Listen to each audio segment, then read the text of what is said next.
दोस्तों, पति ब्रह्मचारी की कहानी में जहां एक तरफ सूरज ने आईएएस की कुर्सी छोड़कर इंदौर में इंसाफ का नया दौर शुरू कर दिया होता है, वहीं दूसरी तरफ आईपीएस बनकर लौट रही ईशा को बिल्कुल भी अंदाजा नहीं होता कि उसका सूरज अब आईएएस ऑफिसर नहीं बल्कि पूरे इंदौर का दादा भाई बन चुका है। और सबसे बड़ा सवाल यह है, क्या ईशा को कभी सूरज की असली पहचान का पता चलेगा या फिर सूरज हमेशा उससे अपना सबसे बड़ा सच छुपा कर रखेगा? जी हां दोस्तों, कहानी शुरू होती है जब आरव और अपने पापा को इंसाफ न मिलने के बाद सूरज आईएएस का पद हमेशा के लिए छोड़ देता है। पूरे 1 साल बाद सूरज एक खौफनाक नाम बनकर उभरता है, दादा भाई। सूरज एक ऐसी दुनिया बना देता है जहां कानून भी उसका होता है और फैसला भी उसका। उसके दरबार में गलत के साथ गलत और सही के साथ सिर्फ इंसाफ होता है। इसी बीच सूरज को खबर मिलती है कि ईशा अब आईपीएस ऑफिसर बन चुकी है। सूरज खुद को आईने में देखता है और धीरे से कहता है, जब ईशा जी आईपीएस बनकर मेरे सामने आएंगी तो मैं उन्हें सलाम कैसे करूंगा, क्योंकि मैं पहले वाला सूरज नहीं रहा। तभी रिया सूरज से कहती है, ईशा भाभी अब आईपीएस बन चुकी हैं, वह कभी कानून के खिलाफ नहीं जाएंगी। सूरज हल्की सी मुस्कान के साथ कहता है, भले ही मेरे और कानून के बीच अब 36 का आंकड़ा हो, लेकिन हम ईशा जी का स्वागत बड़े धूमधाम से करेंगे। लेकिन कहानी में सबसे बड़ा ट्विस्ट तब आता है जब बंटी के कहने पर सूरज के आदमी शहर में आते ही ईशा को उठाकर सीधे सूरज के पास ले आते हैं। सूरज का आदमी मुस्कुरा कर कहता है, अरे आईपीएस मैडम, पहले दादा भाई को सलाम कीजिए, फिर आराम से ड्यूटी ज्वाइन करिएगा। क्या है ना, ऑफिसर छोटा हो या बड़ा, ड्यूटी ज्वाइन करने से पहले हर किसी को दादा भाई के दरबार में सलाम ठोकना पड़ता है। फिर वह बंटी से कहता है, अरे बंटी भाई, आपने ही तो कहा था जैसे ही आईपीएस मैडम शहर में आए उन्हें यहाँ ले आना। देखिए, आईपीएस मैडम को उठा लाया हूँ। पूरे 1 साल बाद ईशा को आईपीएस यूनिफॉर्म में देखकर सूरज की खुशी का कोई ठिकाना नहीं रहता।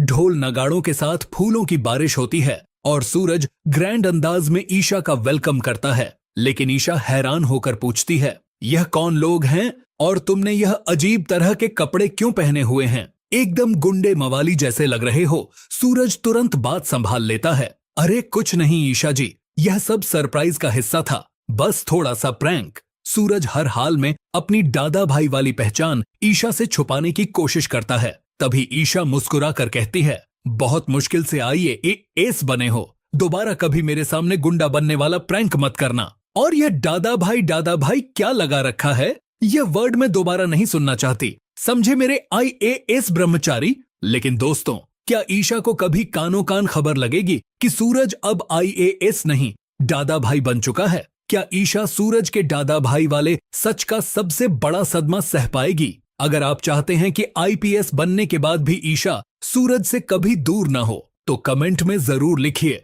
आईपीएस ईशा सिर्फ सूरज की है। वीडियो पसंद आई हो तो लाइक जरूर करें और चैनल को सब्सक्राइब करना बिल्कुल मत भूलिए। तो चलो दोस्तों, आने वाले एपिसोड की कहानी को अब जरा विस्तार से देखते हैं। दोस्तों, पति ब्रह्मचारी की कहानी में जहां एक तरफ सूरज ने आईएएस की कुर्सी छोड़कर इंदौर में इंसाफ का नया दौर शुरू कर दिया होता है, वहीं दूसरी तरफ आईपीएस बनकर लौट रही ईशा को बिल्कुल भी अंदाजा नहीं होता कि उसका सूरज अब आईएएस ऑफिसर नहीं बल्कि पूरे इंदौर का दादा भाई बन चुका है। और सबसे बड़ा सवाल ये है, क्या ईशा को कभी सूरज की असली पहचान का पता चलेगा या फिर सूरज हमेशा उससे अपना सबसे बड़ा सच छुपा कर रखेगा? जी हाँ दोस्तों, कहानी शुरू होती है अरव की मौत और अरविंद जी के कोमा में जाने के 1 साल बाद, जब सूरज आईएएस की कुर्सी हमेशा के लिए छोड़ देता है। उस दिन सूरज महादेव के मंदिर में जाकर कसम खाता है, न मैं किसी कोर्ट का दरवाजा खटखटाऊंगा, न किसी सिस्टम के सामने हाथ जोड़ूंगा। अब जिस गरीब के साथ जुल्म होगा उसे इंसाफ मेरा दरबार देगा। इसी कसम के साथ सूरज एक नई पहचान बना लेता है, दादा भाई। पूरे इंदौर में धीरे धीरे दादा भाई का नाम गूंजने लगता है। एक तरफ भ्रष्ट मंत्री, दूसरी तरफ लैंड माफिया और तीसरी तरफ बिल्डर लॉबी, सब एक एक करके दादा भाई के निशाने पर आने लगते हैं। एक रात एक गरीब बस्ती को तोड़कर मॉल बनाने की तैयारी चल रही होती है। बिल्डर के आदमी बुलडोजर लेकर पहुंच जाते हैं। गरीब लोग रोते हुए अपने घर बचाने की भीख मांग रहे होते हैं, लेकिन तभी अचानक सारी लाइट्स बंद हो जाती है। हर तरफ सन्नाटा छा जाता है और अंधेरे में एक आवाज गूंजती है, गरीब का हक छीनने वाले को दादा भाई कभी माफ नहीं करता। अगली ही पल सूरज अपने आदमियों के साथ वहां पहुंच जाता है। बिल्डर के गुंडे हमला कर देते हैं, लेकिन कुछ ही मिनटों में सब जमीन पर पड़े होते हैं। सूरज बुलडोजर की चाबी तोड़ देता है, फर्जी रजिस्ट्री के कागज जला देता है और असली कागज गरीबों को वापस दे देता है। एक बुजुर्ग महिला रोते हुए सूरज के पैर पकड़ लेती है। बेटा, भगवान तुझे हमेशा खुश रखे। सूरज उसे उठाकर कहता है, माँ, मैं भगवान नहीं, सिर्फ तुम्हारा बेटा हूँ। उस दिन के बाद इंदौर की आवाम दादा भाई को अपना मसीहा मान लेती है। हर न्यूज चैनल पर सिर्फ एक ही खबर चल रही होती है, कौन है दादा भाई? पुलिस उसे क्रिमिनल कहती है, लेकिन गरीब लोग उसे फरिश्ता मानते हैं। पूरे 1 साल तक सूरज एक के बाद एक भ्रष्ट मंत्री, लैंड माफिया, बिल्डर और गुंडों के खिलाफ जंग छेड़ देता है। जो लोग पहले डरकर गवाही नहीं देते थे, आज वही लोग कोर्ट में सच बोलने लगते हैं। लेकिन इतनी बड़ी जीत के बाद भी सूरज के दिल का दर्द कम नहीं होता। हर रात वो अरव की तस्वीर के सामने बैठकर सिर्फ एक ही बात कहता है, मैं तुझे इंसाफ दिलाकर ही चैन की सांस लूंगा। इसी बीच सूरज को खबर मिलती है, आईपीएस ट्रेनिंग पूरी हो चुकी है और ईशा कल इंदौर लौट रही है। ये सुनते ही सूरज के चेहरे पर एक हल्की सी मुस्कान आ जाती है। वो धीरे से कहता है, ईशा जी को मेरी सच्चाई का पता नहीं चलना चाहिए जब तक अरव के असली कातिल मेरे सामने नहीं आ जाते। और यहीं से शुरू होती है एक नए झूठ, एक नए इम्तिहान और एक नए तूफान की कहानी। दोस्तों, एक पूरा साल बीत चुका होता है। एक तरफ पूरा इंदौर दादा भाई के नाम से गूंज रहा होता है, वहीं दूसरी तरफ ईशा अपनी आईपीएस ट्रेनिंग पूरी करके अपने शहर इंदौर लौटने वाली होती है। पुलिस अकादमी में पासिंग आउट परेड खत्म होते ही ईशा अपनी आईपीएस वर्दी को देखकर मुस्कुराती है। वो दिल ही दिल में कहती है, सूरज, आज तुम्हारा सपना भी पूरा हो गया। लेकिन मुझे क्या पता था तुम्हारी जिंदगी 1 साल में इतनी बदल चुकी होगी। उधर सूरज को मिश्रा जी का फोन आता है, बॉस, ईशा जी की फ्लाइट 2 घंटे में इंदौर लैंड करने वाली है। ये सुनते ही सूरज के चेहरे पर मुस्कान आ जाती है। वो तुरंत पूरे घर वालों को हॉल में बुलाता है। काव्या, रिया, दाइमा, अरविंद जी और घर के सब लोग वहां मौजूद होते हैं। सूरज कहता है, कल नहीं, आज ही हमारे घर की सबसे बड़ी खुशी लौट रही है। ईशा जी का वेलकम इतना ग्रैंड होगा कि वो कभी भूल नहीं पाएंगी। पूरा घर फूलों, लाइट्स और रंगोली से सजा दिया जाता है। ढोल, बैंड, डेकोरेशन, हर तरफ खुशी का माहौल होता है। लेकिन इसी बीच सूरज के चेहरे पर एक उदासी भी साफ दिख रही होती है। वो खुद से कहता है, काश मैं पहले वाला सूरज होता, काश मुझे इतना बड़ा झूठ न बोलना पड़ता। इसी बीच बंटी हंसते हुए कहता है, बॉस, एक सरप्राइज भी होना चाहिए। सूरज मुस्कुराकर कहता है, बिल्कुल, लेकिन सरप्राइज यादगार होना चाहिए। फिर वो अपने आदमियों को धीरे से आदेश देता है, जैसे ही आईपीएस मैडम एयरपोर्ट से निकले, उन्हें सीधे फार्म हाउस ले आना। एक आदमी घबराकर पूछता है, बॉस, किडनैपिंग? सूरज जोर से हंस पड़ता है, पागल, किडनैपिंग नहीं, सिर्फ एक प्रैंक। ध्यान रहे, ईशा जी को कोई तकलीफ नहीं होनी चाहिए। सभी आदमी एक साथ कहते हैं, जी बॉस। उधर ईशा पूरे कॉन्फिडेंस के साथ इंदौर एयरपोर्ट पर उतरती है। मीडिया कैमरे उसकी तरफ घूम जाते हैं। पुलिस अधिकारी सलाम करते हैं। हर किसी की जुबान पर एक ही बात होती है, वेलकम आईपीएस ईशा सिंह। ईशा मुस्कुराकर सबका धन्यवाद करती है, लेकिन उसके दिल में सिर्फ एक ही खुशी होती है, आज 1 साल बाद सूरज से मिलूंगी। जैसे ही वो अपनी आधिकारिक गाड़ी में बैठती है, अचानक कुछ एसयूवी उसकी गाड़ी के सामने आकर रुक जाती है। कुछ नकाबपोश लोग बाहर निकलते हैं और कुछ ही पलों में ईशा को दूसरी गाड़ी में बैठा दिया जाता है। ईशा गुस्से में कहती है, तुम लोग जानते हो मैं आईपीएस ऑफिसर हूं, लेकिन किसी में इतनी हिम्मत कैसे हुई? नकाबपोश आदमी सिर्फ इतना कहता है, मैडम, दादा भाई बुला रहे हैं। ये नाम सुनते ही ईशा हैरान रह जाती है। दादा भाई? क्या बकवास है। कुछ देर बाद गाड़ी एक बड़े फार्म हाउस के सामने रुकती है।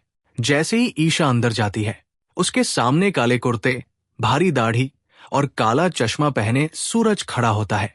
उसके आसपास कई आदमी खड़े होते हैं। ईशा एक पल के लिए शॉक हो जाती है।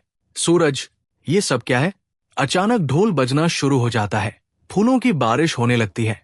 पूरा घर तालियां बजाने लगता है।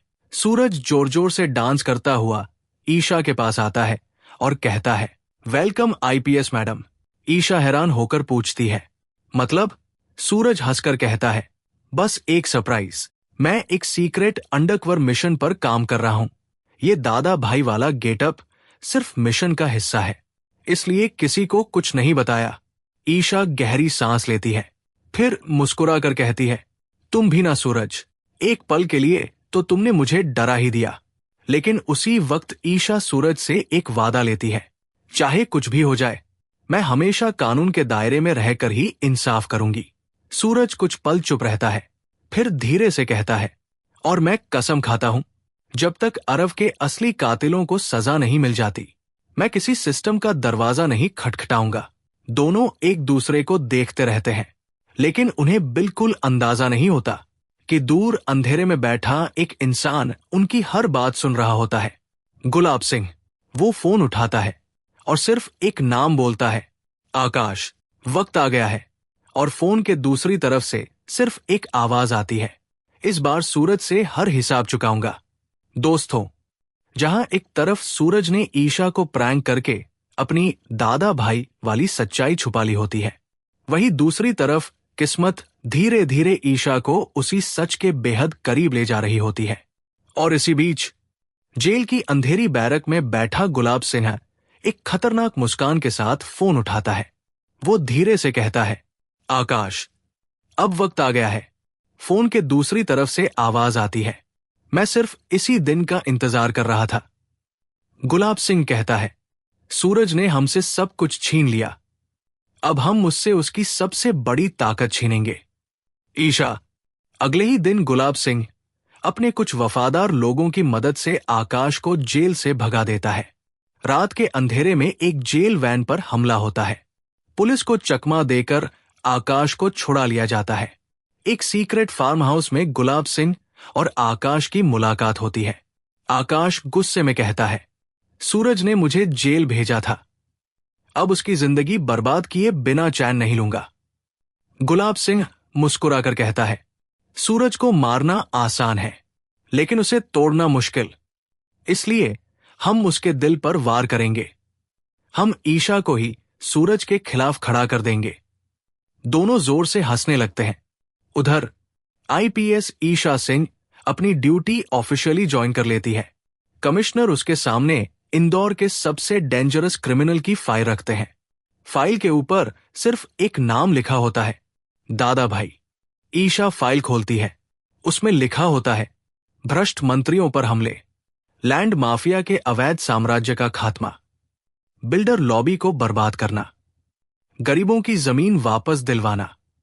ईशा हैरान होकर कहती है, ये अपराधी है या लोगों का मसीहा?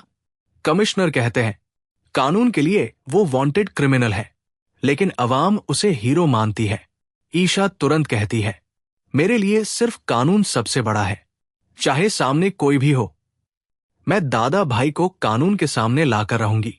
उधर सूरज को मिश्रा जी खबर देते हैं, बॉस, आईपीएस ईशा ने दादा भाई की फाइल अपने हाथ में ले ली है। सूरज गहरी सांस लेकर कहता है, मुझे पता था, एक दिन ये जरूर होगा। मिश्रा जी पूछते हैं, अब क्या करेंगे? सूरज कहता है, बस इतना ध्यान रखना, ईशा जी को किसी भी हालत में सच का पता नहीं चलना चाहिए। इसी बीच इंदौर के एक गांव से सूरज के पास मदद की पुकार आती है। एक भ्रष्ट मंत्री गरीबों की जमीन जबरदस्ती कब्जा कर रहा होता है। सूरज बिना देरी किए अपने आदमियों के साथ वहां पहुंच जाता है। मंत्री के गुंडे हथियार लेकर सामने आ जाते हैं, लेकिन दादा भाई के आदमी उन्हें घेर लेते हैं। सूरज मंत्री के सामने खड़ा होकर कहता है, गरीब का हक छीनने वाले का हिसाब आज यही होगा। मंत्री धमकी देता है, तुझे पता है मैं कौन हूं? सूरज मुस्कुराकर कहता है, मुझे सिर्फ इतना पता है, तू जुल्म करता है। कुछ ही देर में मंत्री के सारे फर्जी दस्तावेज मीडिया और पुलिस के पास पहुंच जाते हैं। गरीबों को उनकी जमीन वापस मिल जाती है। पूरा गांव दादा भाई के नाम के नारे लगाने लगता है। उधर ईशा भी वही केस इन्वेस्टिगेट करने पहुंचती है, लेकिन तब तक दादा भाई वहां से जा चुका होता है। सिर्फ एक बात हर गरीब के मुंह पर होती है, दादा भाई ने हमें इंसाफ दिलाया। ये सुनकर ईशा और भी उलझन में पड़ जाती है। वो धीरे से कहती है, अगर वो सिर्फ अपराधी है तो लोग उसे इतनी इज्जत क्यों देते हैं? दूर खड़ा गुलाब सिंह सब कुछ देखकर मुस्कुरा रहा होता है। वो आकाश से कहता है, अब अगला वार होगा, ऐसा वार जिससे ईशा का भरोसा हमेशा के लिए टूट जाएगा। आकाश पूछता है, कैसे?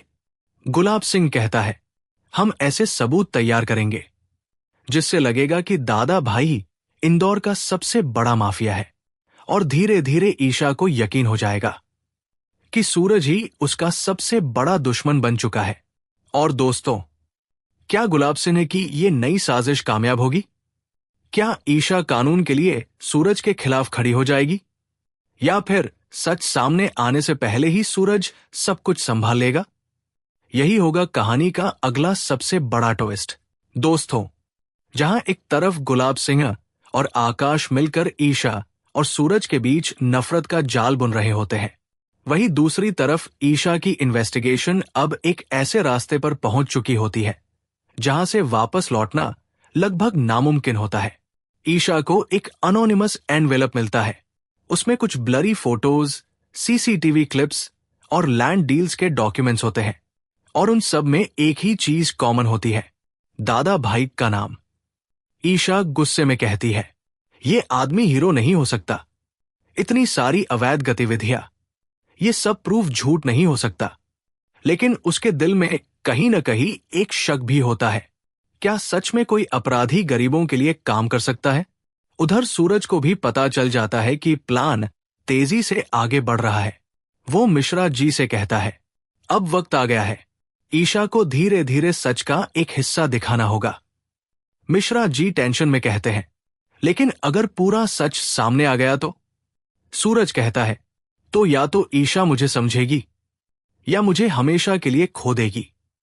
इसी बीच गुलाब सिंह अपना सबसे खतरनाक प्लान लागू करता है। वो एक फेक वीडियो मीडिया में लीक कर देता है जिसमें दिखाया जाता है कि दादा भाई ने एक बड़े बिजनेसमैन का मर्डर करवाया है। न्यूज चैनलों पर ब्रेकिंग न्यूज चलती है, दादा भाई अब देश का मोस्ट वांटेड क्रिमिनल है। ईशा शॉक में आ जाती है। वो तुरंत पुलिस फोर्स के साथ एक्शन प्लान बनाती है। अब मैं इस दादा भाई को खुद गिरफ्तार करूंगी। रात का दृश्य, एक पुरानी अबैंडन्ड फैक्ट्री। पूरा इलाका पुलिस ने घेर लिया होता है। अंदर सिर्फ अंधेरा होता है और बीच में खड़ा होता है दादा भाई, सूरज। ईशा गन तान लेती है। रुको, अब तुम बच नहीं सकते। सूरज धीरे से बोलता है, ईशा, तुम गलत समझ रही हो। ईशा गुस्से में चिल्लाती है, मुझे तुम्हारे खिलाफ सारे सबूत मिल चुके हैं। सूरज एक पल चुप रहता है, फिर कहता है, अगर तुम सच सुनना चाहती हो तो सुनो। सूरज अपना फोन ऑन करता है और एक live recorded audio video play होता है जिसमें साफ दिखता है गुलाब सिंह और आकाश का पूरा प्लान, लैंड माफिया की डील्स और आरव केस को छुपाने का असली आदेश। ईशा के हाथ से गन धीरे धीरे नीचे गिर जाती है। तो आरव का कातिल गुलाब सिंह था? सूरज कहता है, मैं अपराधी नहीं बना ईशा, मुझे बनाया गया। मैं सिस्टम के खिलाफ नहीं गया, मैं सिस्टम के अंदर छुपे जहर के खिलाफ गया हूं। तभी अचानक गुलाब सिंह वहां आ जाता है। बहुत बोल लिया सूरज, अब तेरा वक्त खत्म। तीनों तरफ केओस शुरू हो जाता है। पुलिस फायरिंग, धुआं, अफरातफरी। सूरज और गुलाब सिंह के बीच ब्रूटल कॉन्फ्रंटेशन होता है। ईशा कमान देती है, स्टॉप, दोनों को गिरफ्तार करो। कुछ ही देर बाद गुलाब सिंह को पुलिस पकड़ लेती है। आकाश अंधेरे का फायदा उठाकर भाग जाता है और गायब हो जाता है। माहौल शांत हो जाता है, सिर्फ हवा की आवाज सुनाई देती है। ईशा धीरे धीरे सूरज के पास आती है। अगर तुम इनोसेंट थे तो मुझे पहले क्यों नहीं बताया? सूरज कहता है, अगर मैं बता देता तो तुम मुझे कभी समझ नहीं पाती ईशा। मैं तुम्हें टूटने से बचाना चाहता था। ईशा की आंखों में आंसू आ जाते हैं। वो धीरे से सूरज को गले लगा लेती है, लेकिन उन्हें नहीं पता होता आकाश अभी भी जिंदा है और नया प्लान बना रहा है। और गुलाब सिंह जेल में होते हुए भी मुस्कुरा रहा होता है। ये तो बस शुरुआत थी। दोस्तों, कहानी अपने सबसे बड़े और इमोशनल मोड़ पर आ चुकी होती है। एक तरफ गुलाब सिंह जेल में होता है और दूसरी तरफ आकाश अंधेरे में बैठकर अपनी आखिरी चाल की प्लानिंग कर रहा होता है। लेकिन अब सबसे बड़ा सच ईशा के सामने आ चुका होता है। वो पूरी रात रोती रहती है और सुबह होते ही सूरज को बुला लेती है। ईशा धीरे से कहती है, मैं तुमसे गुस्सा हूं, लेकिन तुमसे नफरत नहीं कर सकती। सूरज चुप रहता है। ईशा आगे कहती है, तुमने मुझे सच से दूर रखा, लेकिन शायद इसलिए क्योंकि तुम मुझे टूटने से बचाना चाहते थे। सूरज बस इतना कहता है, मैं हर फैसला सिर्फ तुम्हारी हिफाजत के लिए लेता रहा हूं ईशा। तभी कोर्ट केस शुरू होता है। सारे सबूत पेश किए जाते हैं। गुलाब सिन्हा के खिलाफ recordings, land mafia network, Aarav murder का पूरा सबूत, आकाश की इन्वॉल्वमेंट। जज अंतिम फैसला सुनाता है। गुलाब सिंह को आजीवन कारावास plus high security jail. Court में सभी लोग इमोशन हो जाते हैं। आरव का केस आखिरकार आधिकारिक रूप से बंद हो जाता है। ईशा आंखों में आंसू लेकर कहती है, आरव को इंसाफ मिल गया, लेकिन उसके दिल में अभी भी सूरज के लिए उलझन होती है। कुछ दिनों बाद आरव मेमोरियल स्कूल फिर से खुल जाता है। बच्चे खेल रहे होते हैं, फूल खिले होते हैं और वही पुरानी जिंदगी फिर से लौट आती है। सूरज और ईशा स्कूल के ग्राउंड में खड़े होते हैं। सूरज धीरे से कहता है, मैं दादा भाई था, पर आज मैं सिर्फ सूरज हूं। ईशा उसकी तरफ देखती है, और मैं सिर्फ ईशा, जो कानून के साथ भी है और तुम्हारे साथ भी। दोनों एक दूसरे का हाथ पकड़ लेते हैं। लेकिन तभी अचानक एक फोन बजता है। अनजान नंबर। आवाज आती है, आकाश, तुमने सोचा सब खत्म हो गया? मैं अभी जिंदा हूं, और इस बार मैं सूरज को उसकी सबसे बड़ी कमजोरी से मारूंगा। कॉल डिस्कनेक्ट हो जाती है। सूरज और ईशा एक दूसरे को देखते रह जाते हैं। सूरज धीरे से कहता है, यह कहानी अभी खत्म नहीं हुई ईशा। इंसाफ कभी खत्म नहीं होता, वो बस नए रूप में वापस आता है।